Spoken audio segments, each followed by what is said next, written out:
Okay, so welcome to Math 383 Complex Analysis. This is lecture 36. I have the wrong date here, sorry. So what I want to do today is I want to talk about the uncertainty principle.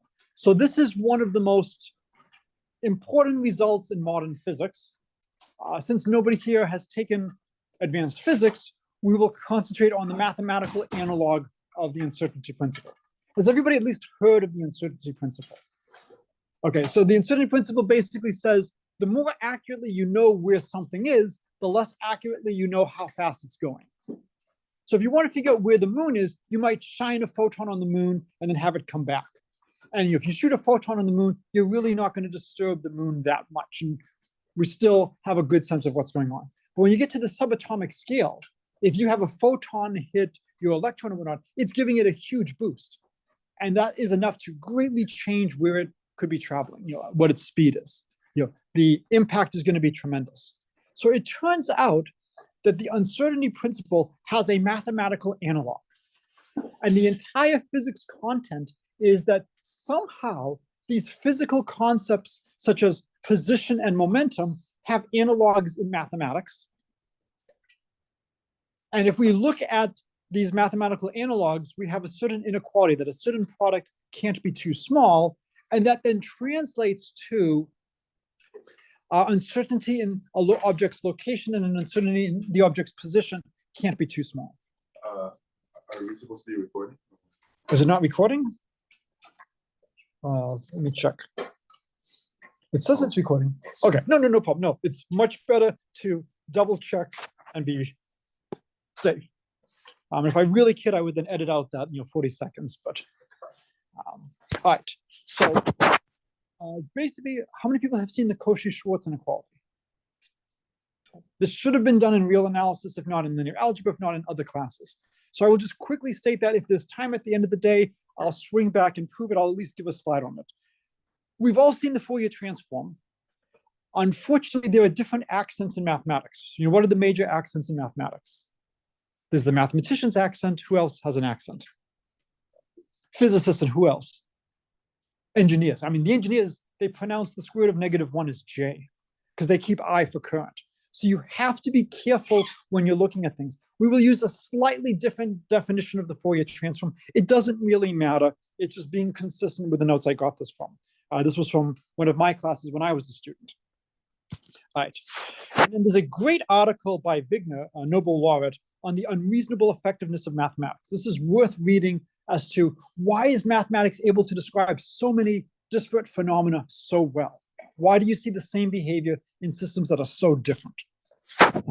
So I'm not going to go through the Cauchy-Schwarz inequality. It basically just says if I have a nice inner product space, then u dot v length squared is less than or equal to the length of u times the length of v. Okay, so you should have seen this before. You've probably seen some analog of this in multivariable calculus when you have the dot product and you were doing, v dot w was equal to the length of v times the length of w times the cosine of the angle. And since the cosine of the angle is always between -1 and 1 in absolute value, that basically leads to this. And that's a special case of this inequality. So the next slide is just, the standard proof of how you would do this. If there is time at the end of today, I will come back and circle around to this and do this. But for now, I want to make sure we get to the uncertainty principle. Okay. We're not going to do too much with the following, but I just want this to cross your horizons. Since nobody here is really doing advanced physics, I don't want to say too much about this, but matrices typically don't commute. And so if I give you e to the x times e to the y, where x and y are matrices, if they're square matrices, this actually makes sense. And the reason it makes sense is you can expand this out. And so e to the x would just be the sum and goes from 0 to infinity of 1 over n factorial x to the n. If n is a square matrix, x to the n is also going to be a square matrix. You can show that the matrix elements don't grow too rapidly, and you can show that this sum converges. And so you could ask, if I have e to the x times e to the y, what is that? Well, you can write it as e to the z for some z. What is that z? And you have this wonderful, beautiful formula. Z is x plus y plus 1/2 the commutator of xy plus 1/12 the commutator of x with the commutator of blah, blah, blah, blah, blah. And the commutator of x and y is xy minus yx. So it measures how far x and y are from commuting. So if x and y commute, what's the commutator of x and y? 0. And thus all the terms would vanish and z would just be x plus y. So if the matrices x and y commute, then e to the x, e to the y is just e to the x plus y. This is a reasonable formula. It passes the smell test. How many people have taken a class in abstract algebra or group theory? Now, I sadly have to keep my hand down, but so have you seen the commutator when you did abstract algebra? Okay, I am teaching abstract algebra in the spring, so maybe I will add that to the curriculum. Okay, who here speaks fluent German? Who here speaks German? It's good every now and then to just see how things are actually written. We saw, Riemann's famous expression on the Riemann hypothesis. This is from Heisenberg's, work on the uncertainty principle. This is not written in a form that is really how you would expect to see it. PQ minus QP, P stands for position, Q stands for momentum. Momentum is essentially mass times velocity. Think of momentum as essentially velocity. It turns out this is equivalent to the statement sigma x sigma p is greater than or equal to h bar over 2, where sigma x is your uncertainty in localizing a particle's position, and sigma p is your uncertainty in localizing its momentum. So it's saying the more accurately you know where something is, the less accurately you know how fast it's traveling, and vice versa. H bar is h divided by 2 pi. This is part of the classic fight. What should be the correct fundamental constant? Is Planck's constant the correct constant to look at, or is it Planck's constant divided by 2 pi? And so sometimes when you see h bar, it's just Planck's constant divided by 2 pi.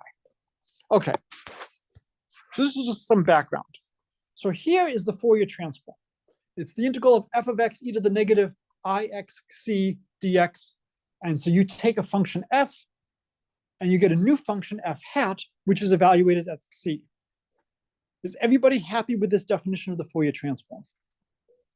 Okay, why are you sad? There's no 2 pi, right? And so it's a question of where do you put the 2 pi? And there's huge debates as to which is the right way to put it. So in the normalization today, there is a missing 2 pi. If you want to put the 2 pi, you could put a 2 pi here and then divide this by 2 pi. And that's essentially now just evaluating it at c over 2 pi. So it's really simple to get from one definition to the other. It's not a big deal. It's just a question of, in formulas, when are you going to have 2 pi or not? We're going to want to differentiate under the integral sign. And if we differentiate it under the integral sign, if we had a 2 pi in the exponential, then 2 pi is going to keep coming down. And that's why we don't have the 2 pi here. All right, so the first is the claim that if g is the derivative of f, then the Fourier transform of g is just IC times the Fourier transform of f. So basically, the Fourier transform converts differentiation to multiplication. We are math geeks, embrace it, okay? Do we really mind differentiating? No, but just because you can lift 1,000 pounds or whatever, doesn't mean you necessarily want to keep doing it day after day. I would much rather multiply by x than differentiate. And so what this tells us is we can easily convert from differentiation to multiplication. And this suggests, of course, maybe we can convert from multiplication to differentiation. So the proof, and again, I will always assume my functions have whatever properties I need so that whatever I'm doing is well defined. Okay, all functions nice. All functions are nice. So we have rapid decay at infinity. They're in L1, they're in L2. So they're square integrable. So anything I need to hold holds. I'm not trying to prove this in the most general situation. So now, if I want to take the Fourier transform of g, well, by definition, it's the integral from minus infinity to infinity of g of x e to the negative 2, it's autopilot, e to the negative ixc dx. Well, g of x is just the derivative of f. So this is just f prime of x e to the negative I x c dx. Now what do we do? Integration by parts. So we have to choose what is u, what is dv. And I always like to make this little table. It should be pretty clear. I've got an f prime of x, there's really no mystery here. Let's have du f prime of x dx. So v is just f of x. Du is e to the negative I x c. So this becomes negative I c e to the minus I x c dx. Okay, but what is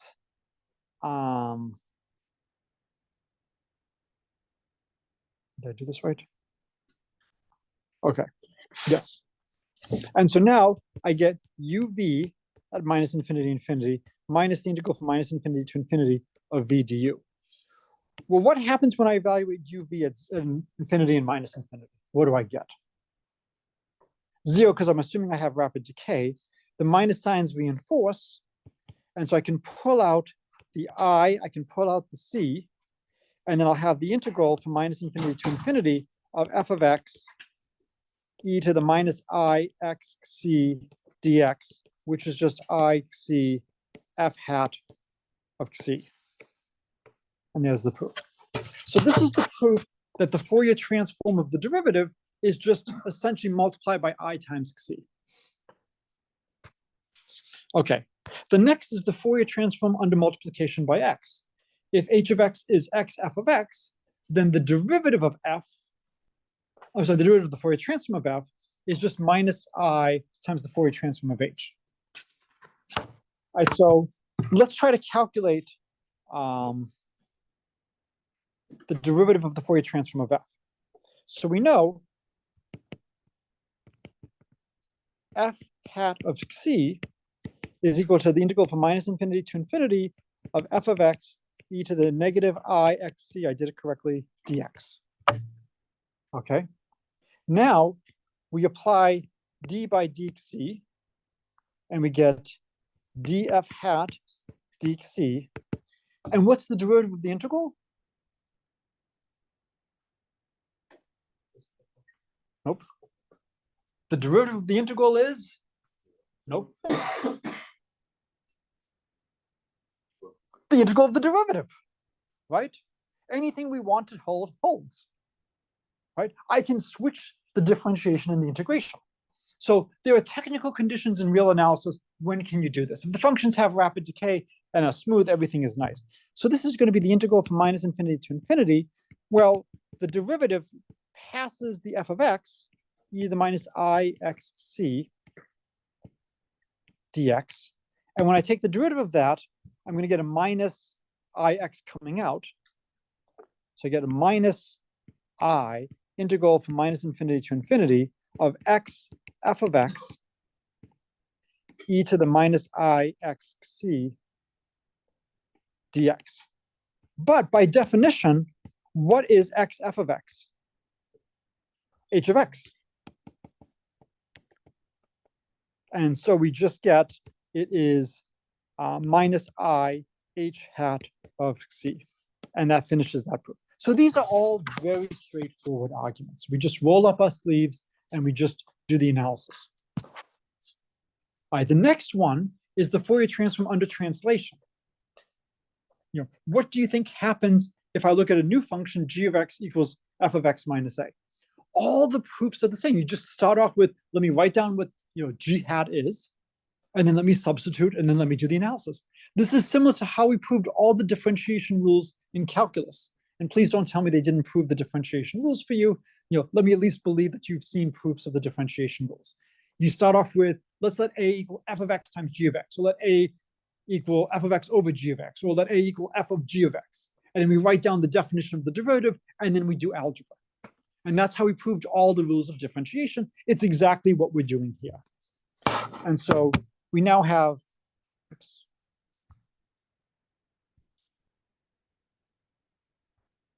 So we now have g hat of c would be the integral from minus infinity to infinity of g of x e to the negative ixc dx. All right, well, let's just put in what g is. G is f of x minus a e to the negative I x c dx. Okay, and so I've clearly got something in mind, given that I've put x in parentheses with a big gap. It's time to do nothing. Minus a plus a. Right? So we've now done nothing. It takes a while to learn how to do nothing well. Right? So let's let t equal x minus a, then dt is just dx. As x goes from minus infinity to infinity, t is going to go from minus infinity to infinity. And this will just be the integral from minus infinity to infinity of f of t e to the minus I tc, and it's going to be e to the minus I ac dx. And I can pull this out, and it's e to the minus I ac, and then what's left over is just going to be f hat of c. Oh, sorry, it should be dt, not dx. Thank you. And so the Fourier transform of a translation is basically just multiplied by a nice exponential. And again, you can see that things are very convenient without having the 2 pi's when we're doing the differentiation. We don't have 2 pi's coming down. Okay. The next is the Fourier transform under scaling. And what I'm trying to do now is I'm trying to do some basic analysis. I want to understand how my Fourier transform interacts with standard operations. If I give you a nice random variable, I can adjust the mean to equal what? 0, right? I will not do this for the final, do not worry, right? I can adjust the standard deviation to equal what? 1. As long as the standard deviation is not 0, I can adjust it if it's a finite number to be 1. So without loss of generality, if you have a nice random variable, you can always adjust things to have mean 0, variance 1. And we saw this with the central limit theorem. And that's one of the reasons why I wanted to do that earlier, so that now feeds into the uncertainty principle lecture. It's just, I want to adjust things. I want to do some simplifications. So let's figure out how is h hat related to f hat.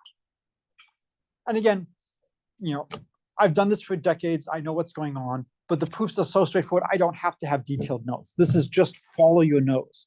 So let's consider, h hat of c is going to be the integral from minus infinity to infinity of h of x e to the negative I xc dx. And this is the integral from minus infinity to infinity. And now I'll have f of rho x e to the minus I x. Okay. What do I want to put in front of the x? Rho. And I can't just put in a rho in front of the x, so I have to then divide the c by rho. And so if I do this, I now let t equal rho x. So dt is equal to rho dx. X goes from minus infinity to infinity, means t goes from minus infinity to infinity.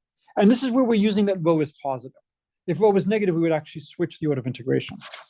And so now when we put this in, we get the integral from minus infinity to infinity of f of t e to the minus I t c over rho dx, dt. And what is this integral equal?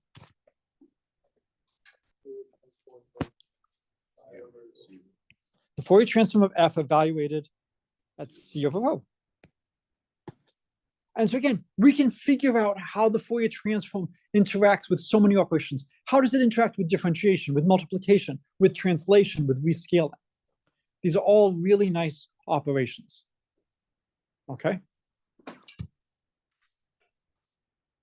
Okay. Yes. Oh, probably. Yes. Thank you. So dt is rho dx. So this should be dt with a 1 over rho here. Thank you. Yes. And if you want, you can try to think about what would it mean as rho goes to infinity or rho goes to 0. What should that look like? Okay. So now I'm not going to do the following. I'm going to just leave this as a comment for you to think about. With the Fourier transform defined this way, if I take the Gaussian, e to the negative x squared over 2 divided by square root of 2 pi, and you can see now rather than having the 2 pi in the exponential, we have things a little bit different. The Fourier transform is now e to the negative t squared over 2. Just some slight changes in terms of where things go. We've already calculated the Fourier transform of the Gaussian, so I'm not going to bother doing this again. This is a sketch of another way to do it by using some results of the Fourier transform. And so as a nice exercise, try to see if you can use this argument to calculate the Fourier transform of the Gaussian. I think my favorite way of doing this was we did it using accumulation points. I love accumulation points. We calculated it for real values. Well, actually, we calculated it for pure imaginary values, because then that gave us a pure real exponent. We did complete the square, we got the result, and then once we had that by analytic continuation, we then had it everywhere. By accumulation points, we had it everywhere.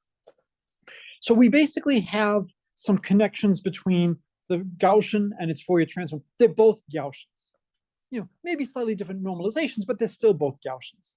It turns out for some of the things in the uncertainty principle, if you want to try to minimize the product, what's the smallest you can make things? I believe the Gaussian is the best choice you can have to kind of equalize between the two effects. Okay, so now it's time to do some basic probability. So for probability, my density has to be non-negative. It has to integrate to 1. And so what we're going to use as my density is the absolute value of f squared. And I want the integral of the absolute value of f squared to equal 1. So because I'm taking the absolute value, it's clearly non-negative. And then if the function is an L2, I can always rescale f so that this integrates to 1 if the integral of f squared is finite. So I'm considering f such that the integral of f squared is finite. Okay? Not every f will satisfy this, but a lot of functions will satisfy this. And then I'm going to define quantities such as the expected value. So the expected value of a random variable is just x times the density. So in general, if x has density, say p sub x, then the expected value of x to the k is just the integral from minus infinity to infinity of x to the k times the density dx. And in particular, the mean is k equals 1. The variance is the expected value of x minus the mean squared. And we often denote the mean, and we denote this by sigma. Sigma squared, sorry. Oh, wonderful. Okay, thank you. Let me just make sure it's still recording. Yes. Okay, but I mean, you really should know what I'm writing without even seeing it at this point. Okay, so if you look at what's going on, I have 4 quantities defined at the top. I have E, which is the integral of x times f of x squared. So here, my density is the absolute value of f of x, or the absolute value of f hat of c squared. Okay. It is a deep theorem that if the integral of f squared, absolute value squared, is equal to 1, then the integral of f hat absolute value squared is also equal to 1. It's a beautiful result. And so I'm not going to prove that now. We'll just work with these formulae. If it's not equal to 1, if it's infinity, then the variance is going to be infinite, so it blows up. So it's not a big deal. So the first thing, E is just the average value of my random variable with density absolute value of f squared. And then E hat is kind of like the mean with the density corresponding to f hat. Why do I have to say kind of?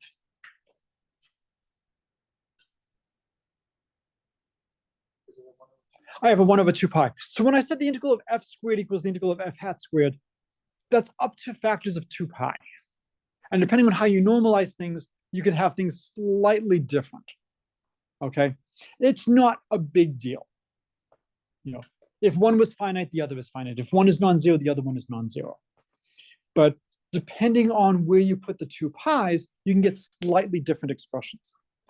So E and E hat are just the expected values. And then V and V hat, it's the variance. So it's looking at the integral of x minus the mean squared times absolute value of f squared. And the other one is C minus E hat squared times its density squared. So does everybody understand the quantities we're looking at? So we're assuming we have some function f, which is square integrable and integrates to 1. And that's going to be a probability distribution. It's going to have some mean. It's going to have some variance. And we can look at f hat, and f hat is essentially also going to be a probability distribution if you look at the absolute value of f hat squared. And it's going to have some mean and some variance.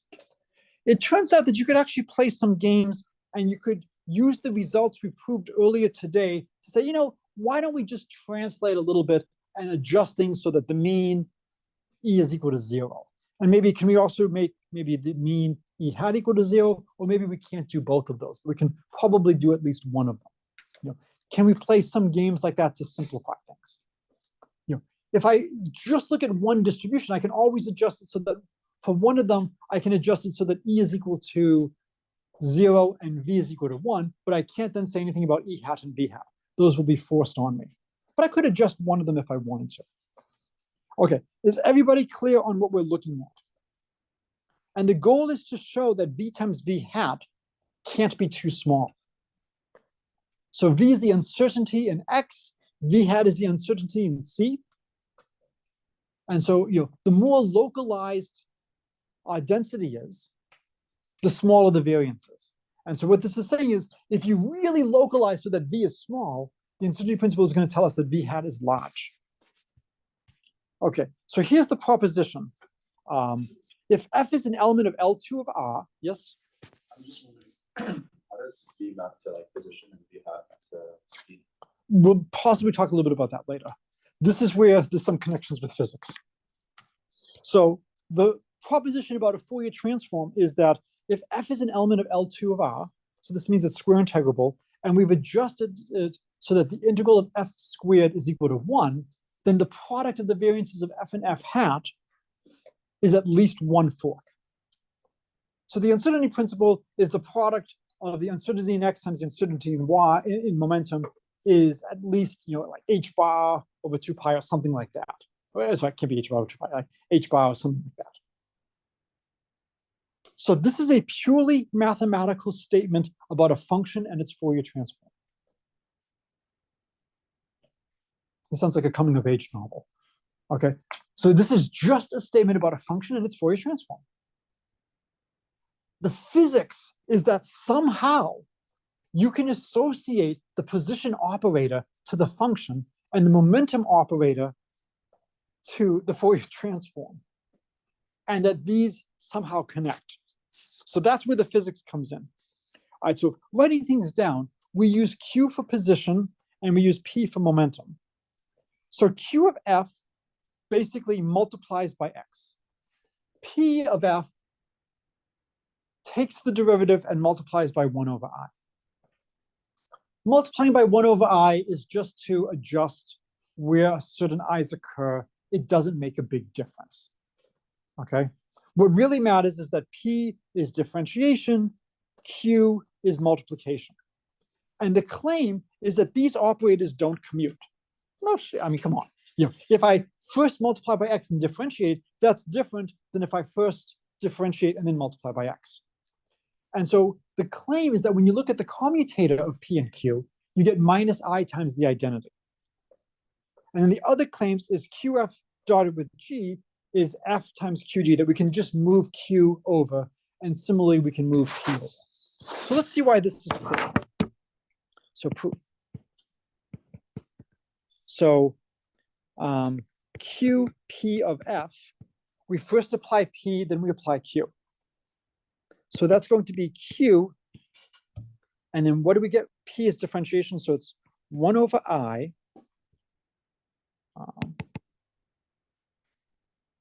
1 over I. And then it's going to be f prime. And now I multiply by x. So it's going to be x, or 1 over I, x times f prime of x. Now, if I look at P Q of f, well, when I multiply by Q, I'm just going to get x times f. And now I take the derivative. And when I take the derivative, I use the product rule. So I'll first get the derivative of x is 1. So I'll first get f of x. And then I'll get plus x times f prime of x. And now, of course, when I have the derivative, I also have this 1 over I. And now we subtract. So PQ minus QP applied to f, that's going to be 1 over I, f of x plus x f prime of x minus x f prime of x. So that's just going to be 1 over I times f of x. But 1 over I is the same as negative I. So we see PQ minus QP is just minus I times the identity operator.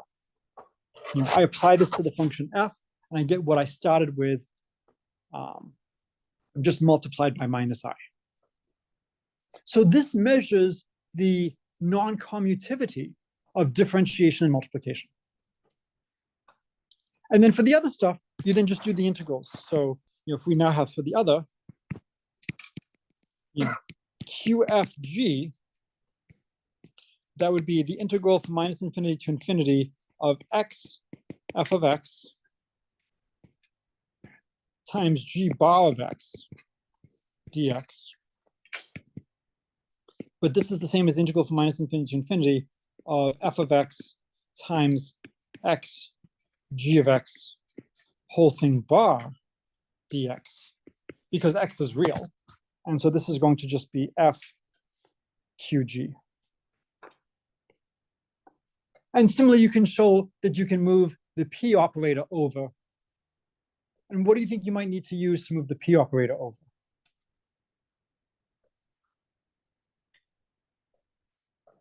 So what do you think you might need? That's the harder one. What do you think you might need to move the p operator over? Integration by parts. So for the other one, so for PFG, use integration by parts.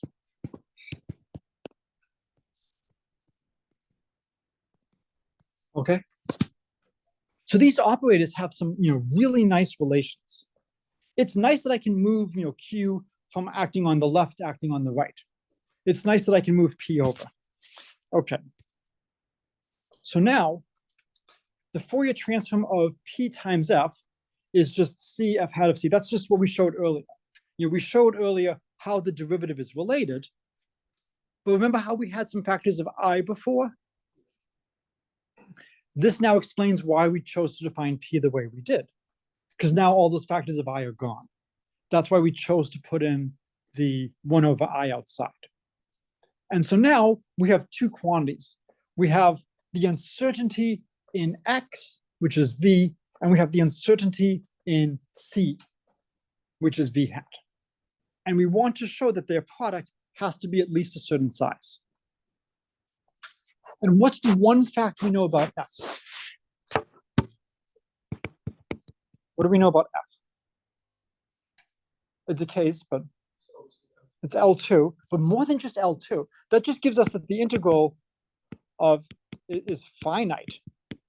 But we know more than that it's finite, yes. We know it's 1. So that's what we're going to start with. We're going to start with, we know that this equals 1. And I can write this as the integral from minus infinity to infinity. Let me write it correctly. Okay. We could, if we wanted to, and play some games like that. So what would this equal?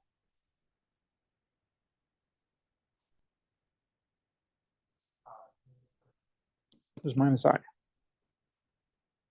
If we're just applying the identity operator.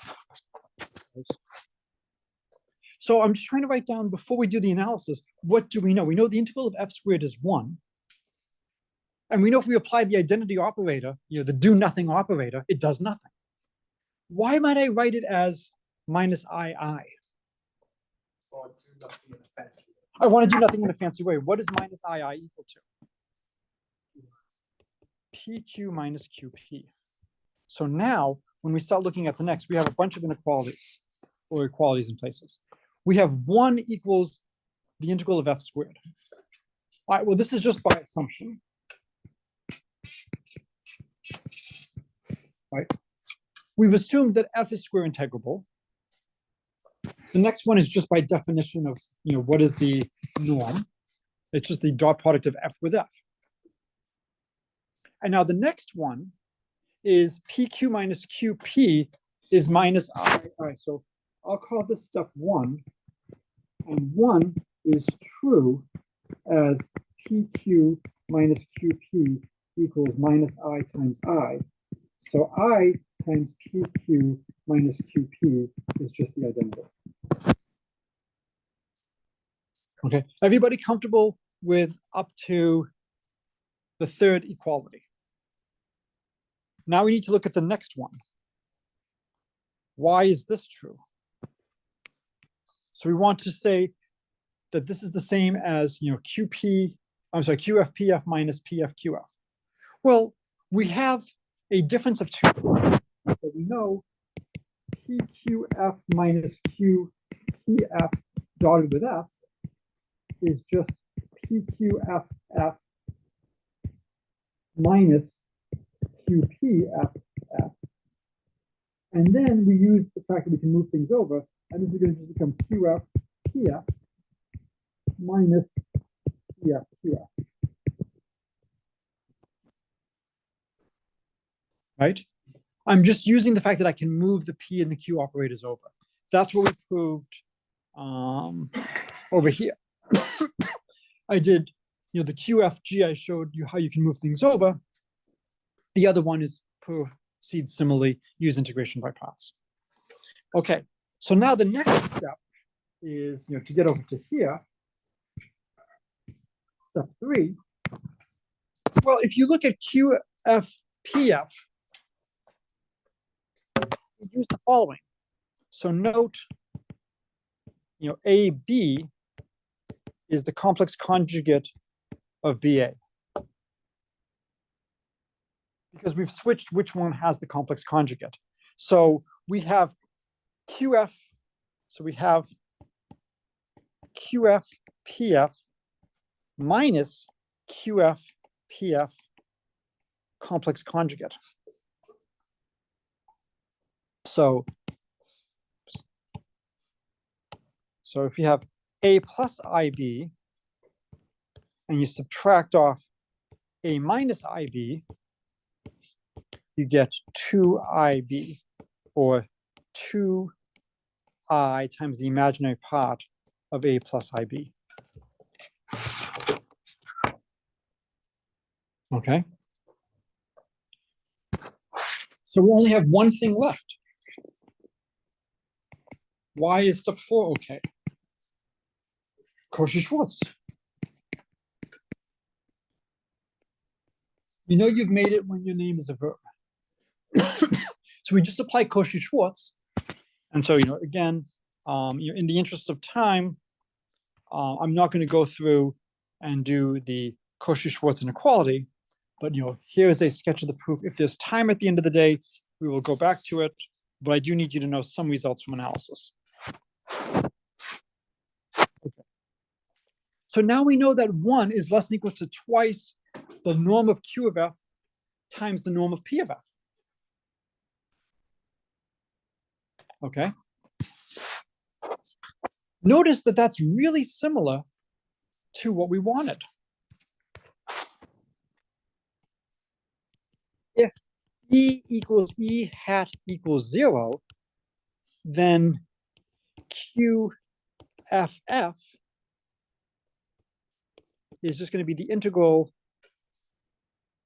of, I'm sorry,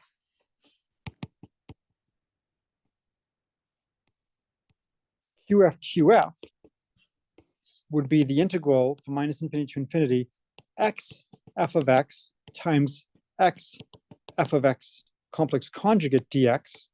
And that would just be what we're calling v in the special case when e is 0.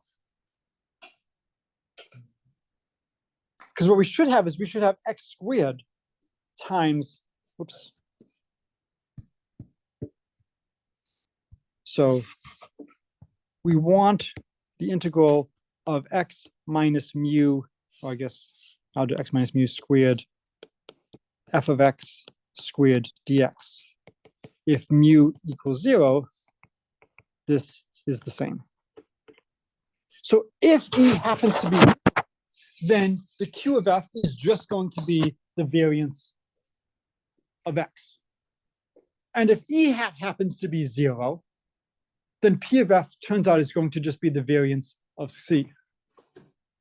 And so this is the uncertainty principle in the special case when the mean is 0, both for x and c hat. Show that the product of those two variances at least one of the two. Yes. I thought the statement is at least one of the four. Or did I copy it? I might have put something wrong before. I do not care, and I cannot even pretend to care about factors of 2, given all the droppings of 2 pi's.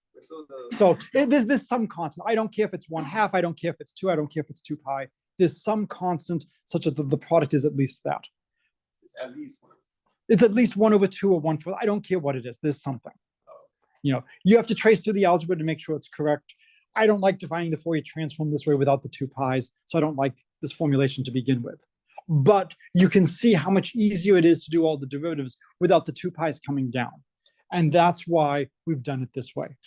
Yes? Is there a quantity linked to the norm of PF? Or is it like, does it just go? Well, the norm of PF would just be, PF started with PF, and that would give you c hat squared times the absolute value of f hat of c squared. So that would be And that would be v hat. So this is basically becoming v, and this is becoming v hat, at least in the case when e and e hat is 0. So if they both have 0 means, then we're done. And now what you do is you show that we looked at pq minus qp. Now let's look at p minus e hat I times q minus ei minus q minus ei times p minus e hat I, and you show that that has the same relation. So that if I replace q with q minus ei and I replace p with p minus e hat I, now I can assume that both e and e hat are 0. So how many of you have taken statistics? You might have seen some stuff like this with correlations and whatnot in terms of how you're adjusting things. It's very common ideas in terms of just adjusting things by subtracting things off so that I have quantities that have 0 mean. Okay? So the physical content now is that somehow when you do quantum mechanics, the operator Q corresponds to position, and the operator H times P corresponds to momentum. And thus, you get that the product of the uncertainties equals things like this. So the physics is way beyond what we can do in a math class when people have not done advanced physics. No way we're going to get to that in just one lecture.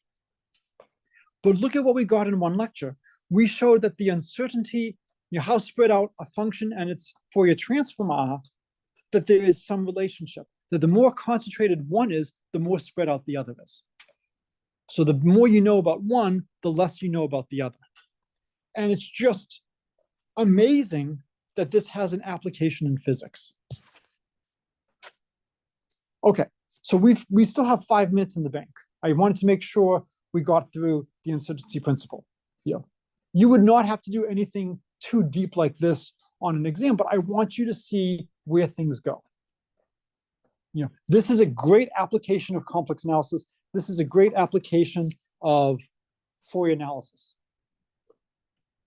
And again, one of the big ideas looking at a lot of this is prove it first in a special case where everything is nice. If you can't prove it in a special case where everything is nice, good luck in general. Now, the danger is sometimes if you try to prove it in a nice case, you might be misled. Does everybody know the difference between algebraic and transcendental numbers? So algebraic numbers, you solve a polynomial of finite degree and integer coefficients. Algebraic integer. I mean, it's well. I'm not assuming it's monic. I'm not assuming it's monic. And transcendental is all else. Almost every number is transcendental. So big theorems are E and pi are transcendental. And we also know either E plus pi or E times pi is transcendental. We believe both are, but we know at least one of them is transcendental. Does anybody know any relationships that might be useful between E and pi? Yeah, e to the I pi equals -1. No, it's not useful. So here's the theorem. If alpha and beta are algebraic, so is alpha plus beta and alpha times beta. So as a nice exercise, you can show if alpha and beta satisfy a polynomial with finite degree, so do their sum, so do their product. So now assume E plus pi and E times pi are both algebraic. Then E plus pi squared minus 4E pi, what does that equal? So that equals E minus pi squared. So E minus pi squared is algebraic. So E minus pi is algebraic. And then if E plus pi is algebraic and E minus pi is algebraic, if you add, you get twice E is algebraic. Contradiction. So this is one of my favorite problems because when you first see it, you think that, okay, I want to use some special properties of E and pi to attack this. And I know E to the I pi equals -1. This is just a general statement about sums of transcendental numbers and products of transcendental numbers. So when you're trying to prove things, there is a real danger in trying to do a case that's so simple or has so much extra structure that you're blinded and you start to use these properties that don't generalize well. And so you might get a proof that works in that special case, but it's not going to generalize. So you really want to think about what kind of assumptions do I want to make? How big is the assumption? How bad is it? Can I remove it? Can I at least build some intuition and do some special cases? But be aware that maybe I will not be able to extend this in general. What we did is we proved the uncertainty principle first in the special case when the means was 0. And we made our life easier. And then we said, okay, how do we handle now the fact that the means are not 0? All right, so we have like 1 minute left. And so with 1 minute left, just very quickly, if I want to prove the Cauchy-Schwarz inequality, we start off with x squared is greater than or equal to 0 if x is real. This is one of the most useful inequalities in all of mathematics. And so you can take anything you want for x. Let's take u plus lambda v, and we'll take the inner product of it with itself. That's got to be greater than or equal to 0. So we have the dot product u plus lambda v divided with u plus lambda v. The dot product might be integration, it might be summing the squares of the components, whatever. This is a fairly general proof. So we get 0 is less than or equal to the length of u squared plus 2 lambda u dot v plus lambda squared length of v squared. So you're very similar to what you've seen from multivariable calculus. We get u dot v in absolute value is at most the length of u times the length of v. And we can do this. Did I drop a lambda? Oh, no, that's the goal. The goal is to show that. And we know the equation above works for all values of lambda. So now we want to choose the value of lambda that minimizes this. How would you find the value of lambda that minimizes this?